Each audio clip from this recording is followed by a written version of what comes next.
फूलकोबी को एमती छोट छोट साइज काटिकी नहीं कैप्सिकम गोटे नहीं पियाज 2टा काटिकी नहीं ये रसुण कंचा लंका ताको चुन चुन कर काटिकी नहीं फूलकोबी को आम से देदबा हल्दी पाउडर गोटे चामच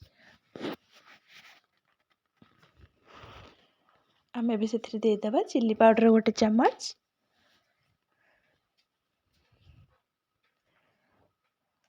स्वाद अनुसार लुण एसबू को दे आम भल से गोले नवा आपण मैंने ये रेसिपी पे कोबी को यही साइज ही काटिबे कोबी रे जो पतला पतला पत्र थाए ताको ही आपण मैंने नेबे ताहा ही बहुत बढ़िया लगे। देखो ये जो छोट छोट पत्र थाए कँलियार मुझे भी ये नहीं गोटे बड़ साइज टमाट जेहेतु गोटे छोट साइज कोबी नहीं से गोटे बड़ साइज टमाटे ही पकई। जदि आपण मानक आमर ए रेसिपी भल लगी थाए लाइक करंतु शेयर करंतु सब्सक्राइब करंतु पाखरे थिबा ऑल बेल टू क्लिक करनियंतु जहाँ फल आम छाड़ुवा नुआ नुआ रेसिपी आपण मैंने सर्वप्रथम देखि पारिबे। आम यार गोटे पेस्ट बनईदबा मुझे करी बसई करी आमर ये गरम हो गला से रिफाइन तेल दे दूची आम रिफाइन तेल रे ही रोसई करबा।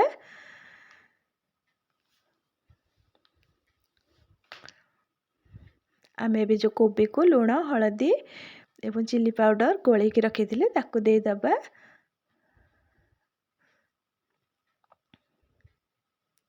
आम ए समय गैस को लो रू मीडियम रे रखिबा।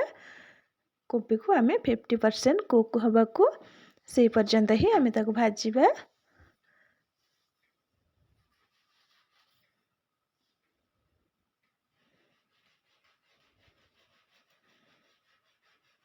देखो कोबी आमर ये भाजी गला आम भी गोटे थाली को काढ़ी नौची।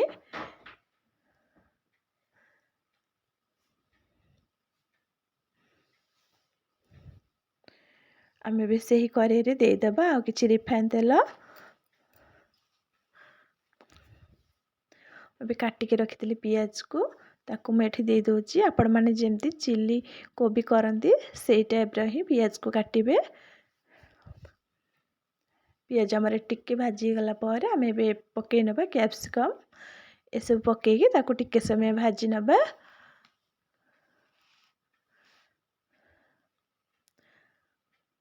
आम ए कैप्सिकम एवं पियाज को बेसी सिझिला पर्यंत भाजबानी टिके दरदर है पर्यंत ही भाजबा। देखो एमती ही भाजबे।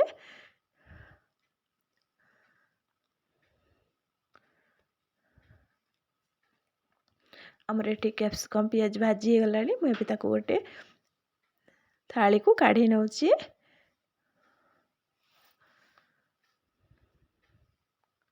आम ए से ही कढ़ई रे देदबा आ किछि रिफाइन तेल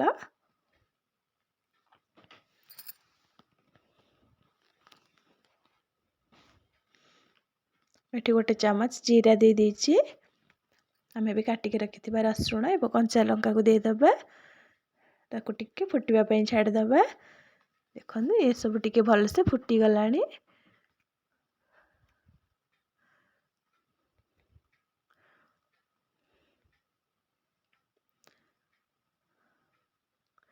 आपण मैंने एमती गोटे थर कोबी को करंतु देखिए चिली कोबी ठू भी बहुत टेस्टी लगे। आम ए जो टमाटर पेस्ट बन के रखी ताकू देदबा ए समय रे देखिए ताकू टिके समय आम कषि नबा।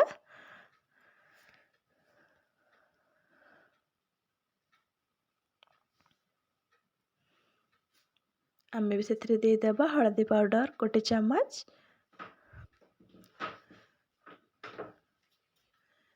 चिली पाउडर गोटे चामच केते राग खाउछंती से अनुसार ही पकेबे। स्वाद अनुसार लुण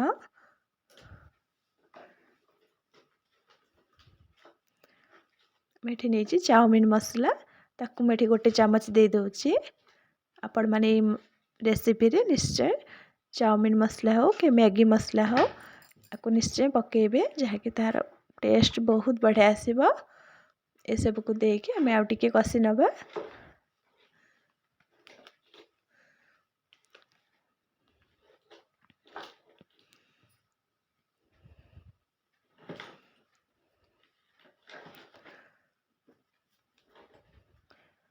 आपण मैंने एमती गोटे थर रेसिपी निश्चय करूँ। ये एक नुआ प्रकार रेसिपी ता खाइबा को बहुत टेस्टी लगे।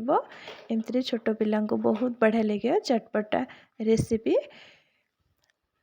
आपण मैंने ये समय ग्रीन मटर पकई पारती।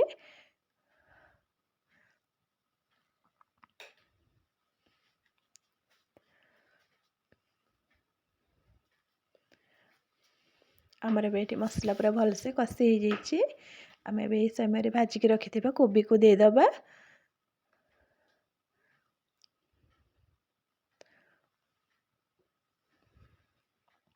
मुझे कोबी को पकईकि आउ टिके समय कषि नौची। ये आमर कोबी टी कषि गला आम ए जो भाजिकी रखी कैप्सिकम एवं पियाज को ताकू देदबा।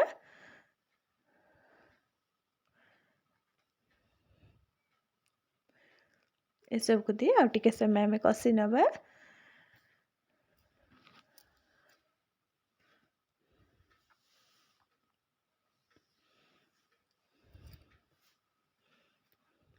देखो चिली कोबी एमती टे सुखिलिया रही थाए किंतु आम एथे पानी दबा।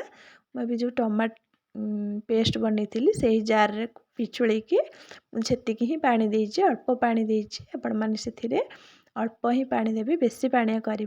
ये ग्रेवी वाला हेले बहुत बढ़िया लगे। आपको आम टे घोड़नी देकी सीझापी छाड़ीदबा। जेहेतु आमर भजार 50% सीझी जाइए आउ टे आमर ए घोड़े की रखीदे आ कि समय सीझीज पूरा भलसे।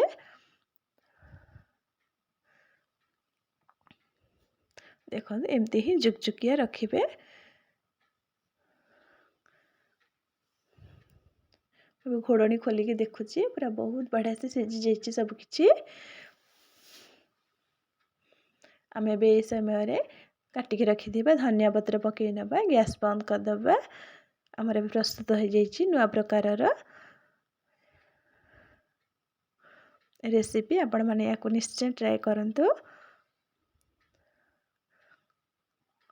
आम ए गोटे प्लेट को सर्व कर नबा।